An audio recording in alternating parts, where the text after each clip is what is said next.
Look at with conditional probabilities is Bayes' theorem.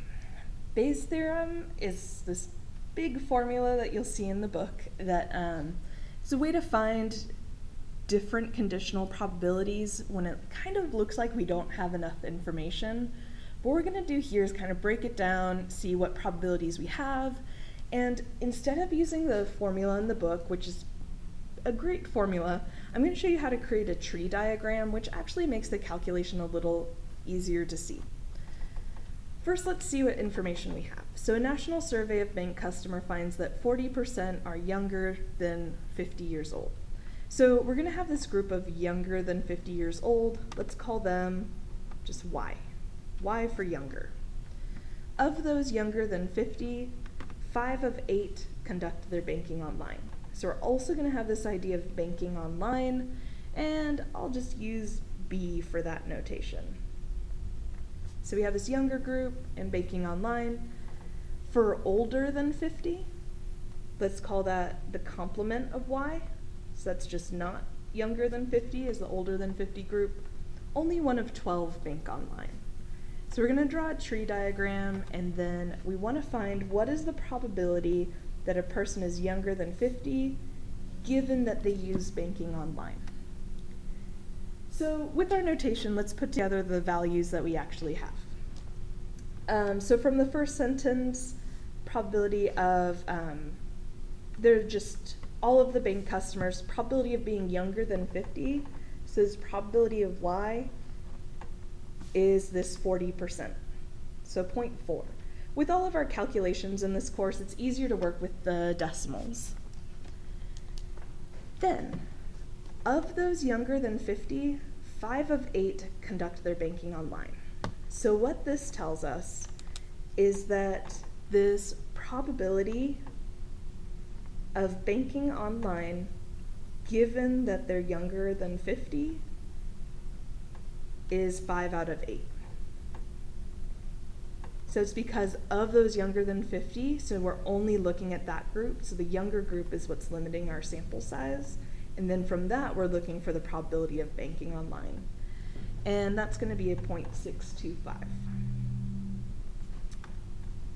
Of those older than 50, so now we have another conditional probability, but it's that our given is that they're not younger than 50, so we'd have our complement of Y. Only 1 of 12 bank online. So this probability of banking online, given that they're older than 50, is 1 out of 12, which is a 0.0833. So what we want to find what is the probability that a person is younger than 50 given that they use banking online. So we want to find this probability of being younger than 50 given that they bank online,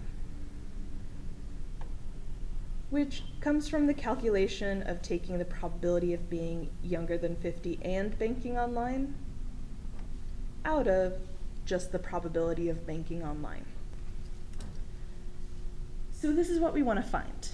And what you can see, this is what I kind of meant by it doesn't look like we have enough information, because this is where order is so important, because this looks like that calculation there, but notice the events are switched.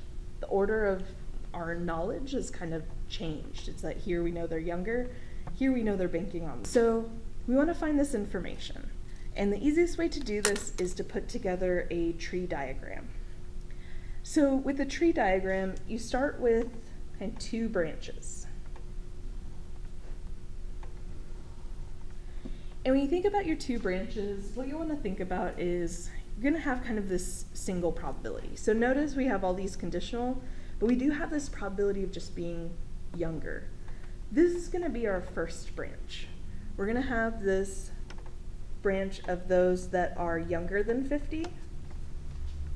And then the second branch is those that are older than 50. So the idea that if we start with all of the bank customers, they can follow these 2 paths. They're either younger or older. Then what we can do is attach the probabilities.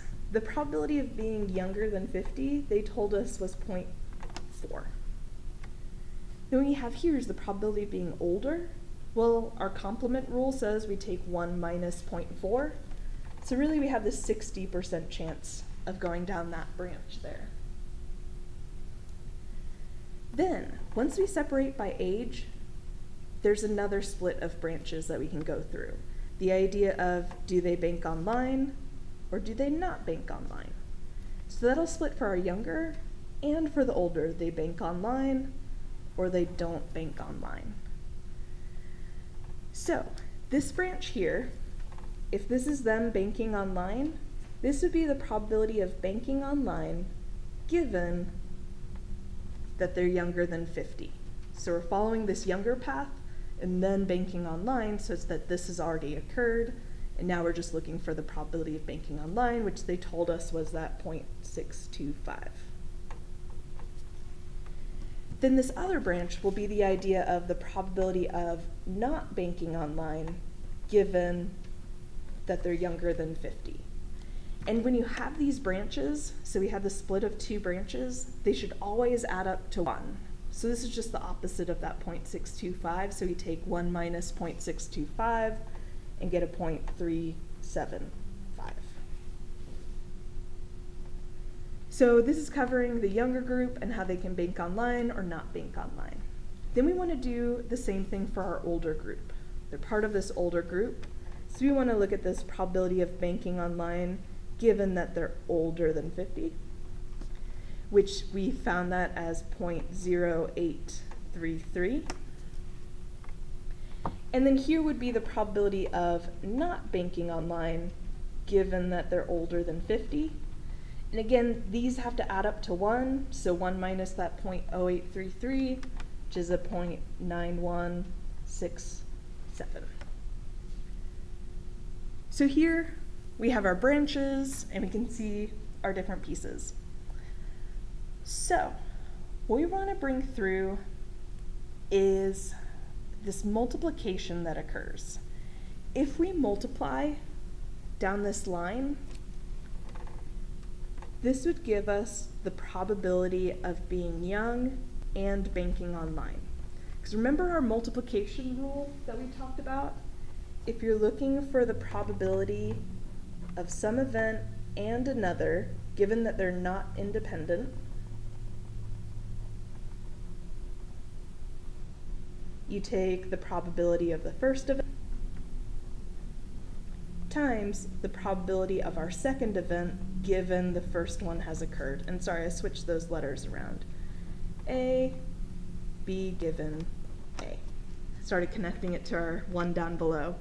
So you take your probability of the first event times the probability of the second given the first has occurred. And that's what we have lined up here. Take the probability of being younger times the probability of banking online given that they're younger. So if we multiply 0.4 times 0.625, that's going to give us the probability of being younger and banking online. So you take 0.4 times 0.625, which is going to be 0.25. And let's just do that for all of these. This would give us the probability of being young and not banking online. So if you multiply that 0.4 times 0.375, that'll give you a 0.15. If we follow that down here, you take this probability of being older than 50 and banking online. So you multiply that 0.6 times 0.0833, which will be 5. And then this last one, probability of not being younger than 50 and not banking online. Take that 0.6 times 0.9167, and that'll be a 0.55. So, having all this information, what we can do is now go back to what we actually want to find. Finding this probability of being younger than 50, given that we know that they bank online, which we want to find this probability of being younger than 50 and banking online out of everyone that banks online. So this value we actually calculated in this first sequence of multiplication. So we found this probability of both as that 0.25. So that's where with this tree diagram, you get to that numerator kind of fairly quickly if you set up the branches and carry out the multiplications. In the denominator, we have to be a little careful. With the probability of just banking online, we want to use the scenarios from what we got out that include banking online. We have those that are younger and bank online, and we have those that are older that bank online. So what we want to do is take this 25% as well as this 5% here. So in the denominator, we end up with the addition of those two outcomes. To take care of that, we actually don't care about age down here, it's just that they bank online, so you just combine the two groups, them being young or old. So with this, we'll get out a 0.8333, which tells us that given a customer banks online, there is an 83.33% chance they are younger than 50.